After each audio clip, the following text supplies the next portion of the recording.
आपने आज तक सबसे हीटेड, सबसे कंट्रोवर्शियल और सबसे इंटेंस राइवलरी वाला मैच जो भी देखा है उसको भूल जाओ, क्योंकि आज मैं आपको जिस मैच के बारे में बताने वाला हूं वो कंट्रोवर्सी और राइवलरी के मामले में उन सभी मैचेस को बीट करता है। एक absolutely crazy India versus Pakistan का मैच, वो भी उस टाइम से जब इंडिया पाकिस्तान की राइवलरी बिल्कुल पीक पर हुआ करती थी। इमेजिन करो कि आपको एक ही मैच में गौतम गंभीर और कामरान अकमल की एक लड़ाई देखने को मिले और फिर उसी मैच में शोएब अख्तर और हरभजन सिंह की बिल्कुल एब्सोल्यूट स्लेजिंग वॉर दिखे, जहां वो एक दूसरे को इतनी गंदी गालियां दे रहे थे कि मैं बता भी नहीं सकता। और उसके ऊपर से मैच इतना इंटेंस हो जाए कि मैच आखिरी ओवर तक जाए और बिल्कुल आखिरी गेंदों तक लड़ाई जारी रहे। 2010 का साल, इंडिया पाकिस्तान के रिलेशंस एक ऑल टाइम लो पर, और इन दोनों टीम्स के प्लेयर्स पर इतना प्रेशर कि हम इमेजिन भी नहीं कर सकते।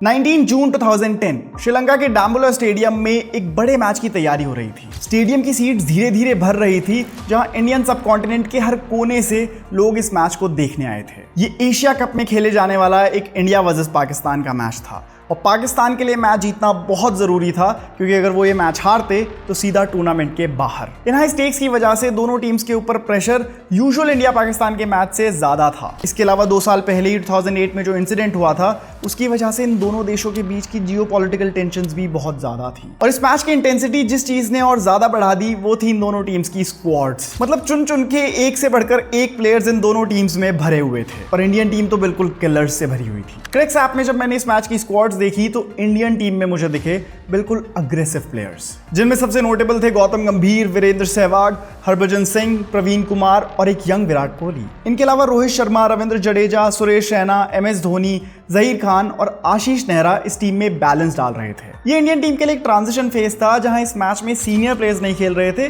बल्कि कई यंग ब्लड वाले प्लेयर्स दिख रहे थे, और अगर कोई सीनियर प्लेयर था भी तो वो गंभीर जैसे थे जो और ज्यादा अग्रेसिव थे। इसलिए आज ये टीम बिल्कुल बिना किसी बाउंडेशन के खेलने वाली थी। और दूसरी तरफ पाकिस्तान की स्क्वाड भी कम नहीं थी। शाहिद अफरीदी, कामरान अकमल, मोहम्मद आमिर, शोएब मलिक और सबसे नोटोरियस शोएब अख्तर। और ये ऐसी पाकिस्तान टीम थी जो उस वक्त दुनिया की किसी भी टीम को एक हार्ड टाइम दे सकती थी। और आज क्योंकि एक इंडिया वर्सेस पाकिस्तान का मैच था तो ये टीम और ज्यादा जोर डालने वाली थी। पाकिस्तान ने टॉस जीतकर पहले बैटिंग करनी शुरू करी, जहां ओपनिंग करने आए सलमान बट। वही सलमान बट जो उस टाइम पर इंडियन टीम के लिए एक बड़ा सरदर्द बने हुए थे। वो अपने बैटिंग रिकॉर्ड्स के लिए जाने जाएं या ना जाने जाएं, लेकिन इंडिया के अगेंस्ट अपने बैटिंग रिकॉर्ड के लिए बिल्कुल जाने जाते थे। उन्होंने अपने ओडीआई करियर में इंडियन टीम के अगेंस्ट ही 5 ओडीआई सेंचुरीज लगाई थी, और इसलिए इंडियन टीम की प्रायोरिटी थी कि सबसे पहले सलमान बट को आउट किया जाए।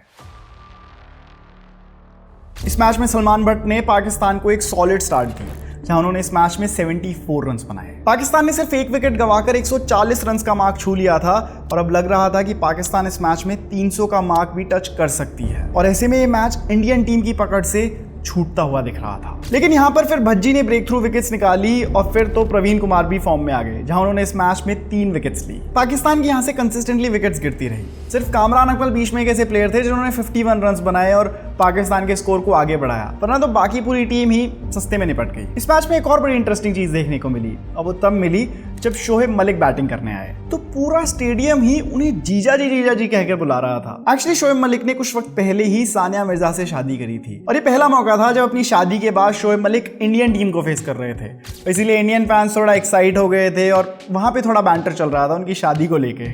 Weird, I know. भाई साहब ये किस लाइन में आ गए आप? इन दी एंड जहां एक वक्त पर लग रहा था कि पाकिस्तान 300 का मार्क क्रॉस कर देगा, वहां उनको 267 पर ही रोक दिया गया। अब इंडिया को मैच जीतने के लिए चेस करने थे 268। अब कहने को तो ये एक अचीवेबल टारगेट है, लेकिन क्योंकि मैच इतना बड़ा है और प्रेशर इतना ज्यादा है दोनों टीम्स के ऊपर, इसलिए गड़बड़ कहीं पर भी हो सकती थी और ये चेज अब इजी नहीं होने वाला था। इनफैक्ट यहां से ये चेज इतना इवेंटफुल और एक्साइटिंग होने वाला था कि इसी चेज के दम पर यह मैच हिस्ट्री में दर्ज हुआ। इंडिया के लिए ओपनिंग करने आते हैं गौतम गंभीर और वीरेंद्र सहवाग, क्लासी ओपनर्स, और पहले 10 ओवर्स तक ये टिक कर बैटिंग करते हैं। आज for a change Sehwag patiently batting कर रहे थे। उन्होंने 32 बॉल खेलकर सिर्फ 10 रन्स बनाए थे, वेरी अनयूजुअल फॉर सहवाग।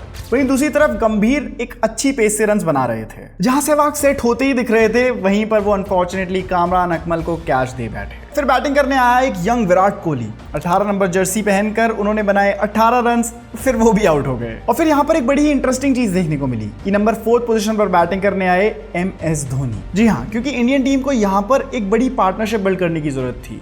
और यहीं पर कैप्टन एम एस धोनी ने डिसाइड करा कि अब उन्हें खुद जाकर ही ये पार्टनरशिप बिल्ड करनी होगी। और फिर एम एस धोनी और गौतम गंभीर ने मिलकर यही करा, एक सॉलिड पार्टनरशिप बनानी शुरू करी। M S Dhoni 18th over में बैटिंग करने आए थे और उनकी ये पार्टनरशिप 36th ओवर तक चली। इस पार्टनरशिप में दोनों के बीच की अंडरस्टैंडिंग बड़ी अच्छी थी, चाहे बहुत जल्दी जल्दी स्ट्राइक भी रोटेट कर रहे थे। एंड जितना ज्यादा इनकी पार्टनरशिप तगड़ी हो रही थी, उतनी ही चिंताएं पाकिस्तान टीम की बढ़ रही थी। पाकिस्तानी टीम के पिटारे में जितनी भी ट्रिक्स थी वो सब यूज कर चुके थे, लेकिन उनके कुछ काम नहीं आ रहा था और ये पार्टनरशिप अब बिल्कुल अनब्रेकेबल जैसी लगने लगी थी कि भाई अब तो यही मैच जिता के जाएंगे। और यहीं पर पाकिस्तानी टीम मानो छटपटाने लगती है, वो विकेट के लिए बिल्कुल डेस्परेट हो जाते हैं और डेस्परेशन में पाकिस्तानी प्लेयर्स क्या करते हैं, अपनी डर्टी ट्रिक्स यूज करना शुरू कर देते हैं। ऐसे में विकेट के पीछे से Kamran Akmal, the greatest wicket keeper of all time, वो अननेसेसरी अपील्स करनी शुरू कर देते हैं। मतलब गंभीर के बैट से बॉल टच हो या ना हो, अकमल अननेसेसरी अपील करते थे और इस कॉन्फिडेंस से करते थे कि जब मैं इन मैचेस के हाईलाइट्स देख रहा था तो मुझे भी लग रहा था कि ये तो आउट है, लेकिन नहीं, बॉल बहुत दूर से निकलती थी। और यही बात गौतम गंभीर को इरिटेट कर रही थी। आप खुद सोचो यार, कोई प्लेयर इतना अननेसेसरी आपके पीछे से ऐसे अपील करे, वो भी हर बॉल के बाद, तो गुस्सा आना तो बनता है, इरिटेट होना तो बनता है। और ये तो हमारे गौतम भैया थे, इनकी नाक पे तो गुस्सा वैसे ही रखा रहता है। और अब पाकिस्तानीज के अगेंस्ट गंभीर वॉज एंग्री। तो जब अकमल ये बार बार अपील कर रहे थे तो गौतम गंभीर ने ओवर के एंड में अकमल को कुछ कहा, जिसके बाद ये दोनों एक दूसरे के ऊपर चार्ज करते हुए एक दूसरे के बिल्कुल सामने आ गए और वहीं पे हमें दिखा ये इंटेंस फेस ऑफ और वहीं से आती है ये आइकॉनिक फोटो। ड्रिंक्स ब्रेक के बीच हुई इस झड़प में मैं बता रहा हूँ, इलेक्ट्रिसिटी इतनी ज्यादा हो गई थी ना, इस मूवमेंट पर गौतम गंभीर इतना ज्यादा गुस्से में लग रहे थे, मतलब उनके करियर के बिल्कुल पीक गुस्से वाले जो मूवमेंट्स है ना, उनमें से एक ये थी। वो तो फिर एम एस धोनी आते हैं और गंभीर को वहां से ले जाते हैं, वरना उस दिन मैं बता रहा हूँ गंभीर भाई कुछ कर देते। मतलब इट्स सेफ टू से कि पाकिस्तान के अगेंस्ट तो गंभीर हो जाते हैं। गंभीर इवेंचुअली 83 बनाकर आउट हुए, लेकिन अब इंडिया का स्कोर 180 तक पहुंच गया था। गंभीर के बाद थोड़े रन रोहित शर्मा ने बनाए, थोड़े रविंद्र जडेजा ने, लेकिन ये दोनों ही ज्यादा नहीं टिक पाए और बीच में एम एस धोनी भी अपने इंपैक्टफुल 56 रन बनाकर आउट हो गए। और अब क्रीज पर थे दो प्लेयर्स, सुरेश रैना और हरभजन सिंह। अब यहाँ मैच इंडियन टीम के लिए फंसता हुआ दिख रहा था, क्योंकि इंडियन टीम अपनी 6 विकेट्स खो चुकी थी और अब सिर्फ 5 ओवर का गेम बचा था, जिन 5 ओवर्स में इंडियन टीम को बनाने थे 48 रन्स। एंड पाकिस्तान की बॉलिंग इस टाइम पर इतनी ज्यादा डेडली हो गई थी कि ये बिल्कुल भी डूएबल नहीं लग रहा था। शोएब अख्तर, शाहिद अफरीदी, सईद अजमल बिल्कुल किलर बॉलिंग कर रहे थे, मोस्ट अग्रेसिव एटीट्यूड में। लेकिन सुरेश रैना की हिम्मत तो देखो, यहाँ पर सुरेश रैना को पता था कि उनकी विकेट कितनी ज्यादा वैल्यूएबल है और वो विकेट अपनी बिल्कुल नहीं खो सकते थे, लेकिन यहाँ पर भी उन्होंने आगे बढ़ के 2 चौके और 2 छक्के लगाए। रैना ने इन अग्रेसिव शॉट से मानो पाकिस्तानी बॉलर्स के कॉन्फिडेंस में एक होल सा कर दिया था और यही इंडियन टीम को इस टाइम पर चाहिए था। वो बिलीफ, वो विश्वास उन्हें चाहिए था कि यहाँ से भी इंडियन टीम ये मैच जीत सकती है, कुछ मिराकुलस कर सकती है। और वही मिराकल कर रहे थे सुरेश रैना और हरभजन सिंह। और रैना की यही बात उन्हें बहुत ज़्यादा स्पेशल बनाती है कि वो ऐसे क्रूशियल बिल्कुल डू और डाई मैचेस में भी क्विक 30, क्विक 40 रन बना जाते थे। और यही वो रन्स होते थे जो मैच को बिल्कुल पलटने का काम करते थे, the runs that mattered the most. और इसीलिए मुझे तो उस एरा में रैना की ये जो क्विक 30, क्विक 40 रन्स की नॉक्स होती थी ना, ये उन हाफ सेंचुरीज से भी बेटर लगती थी, क्योंकि अपनी फील्डिंग से भी बहुत रन्स रोकते थे। दूसरी तरफ हरभजन सिंह भी पूरी हिम्मत दिखा रहे थे।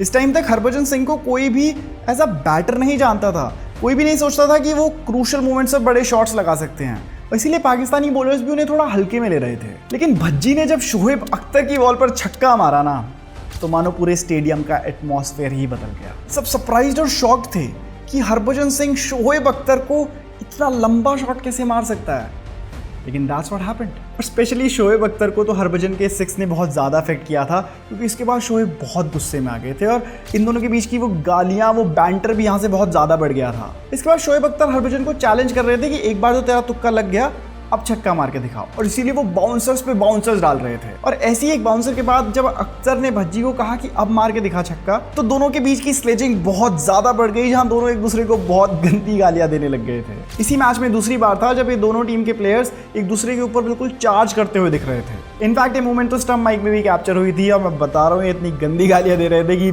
मुझे तो हंसी भी आ रही थी। वैसे क्रिक्स ऐप की एक खास बात है कि इसमें बहुत पुराने मैचेस के भी स्कोर कार्ड दिख जाते हैं। मैं तो अपनी फ्री टाइम में यही करता हूँ, बहुत पुराने मैचेस के स्कोर कार्ड्स इस ऐप पे जाके देखता रहता हूँ, बड़ा मजा आता है। और इसीलिए इस मैच के स्टेक्स अब दोनों टीम के लिए और ज्यादा बढ़ गए। मैच अब आखिरी ओवर तक आ गया, जहां इंडियन टीम का स्कोर पहुंच गया था 261 रन तक, और अब आखिरी ओवर में आखिरी 6 बॉल में चाहिए थे 7 रन। स्ट्राइक पर रैना थे, जहां रैना ने पहली बॉल पे तो सिंगल ले लिया, लेकिन जब दूसरी बॉल पर वो वापस सिंगल लेने गए तो एक मिक्सअप में सुरेश रैना रन आउट हो गए। स्ट्राइक पर आते हैं प्रवीण कुमार, स्ट्राइक रोटेट होती है और मैच आ जाता है आखिरी 2 बॉल्स पर, जहां आखिरी 2 बॉल में इंडियन टीम को चाहिए थे 3 रन और अब स्ट्राइक पर थे हरभजन सिंह।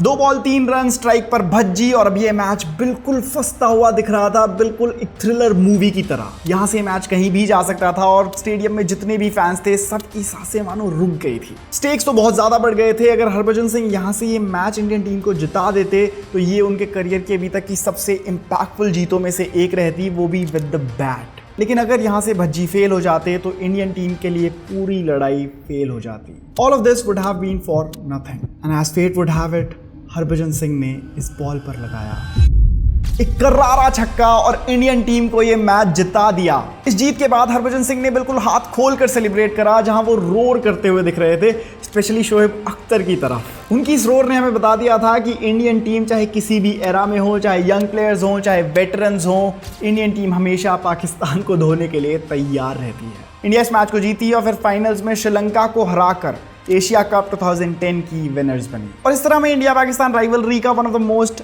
आइकॉनिक मैच मिला, जहां गंभीर और हरभजन के एग्रेशन के सामने पाकिस्तान को झुकना पड़ा। दोस्तों, इसी तरीके की टाइम कैप्सूल वाली वीडियोस मैं आपके लिए बनाने वाला हूं, जहां पे आप मेरे को बताओ कि और कौन से मैचेस के बारे में जानना चाहते हो। मैं उन मैचेस पे बिल्कुल डेडिकेटेड ऐसे क्रेजी सिनेमैटिक सी वीडियो बनाऊंगा। और अगर आपको वीडियो अच्छी लगी है तो क्या करोगे, वीडियो करोगे लाइक, चैनल को कर दो सब्सक्राइब। मैं मिलूंगा आपको अगली वीडियो में, तब तक सायनारा, बाय बाय।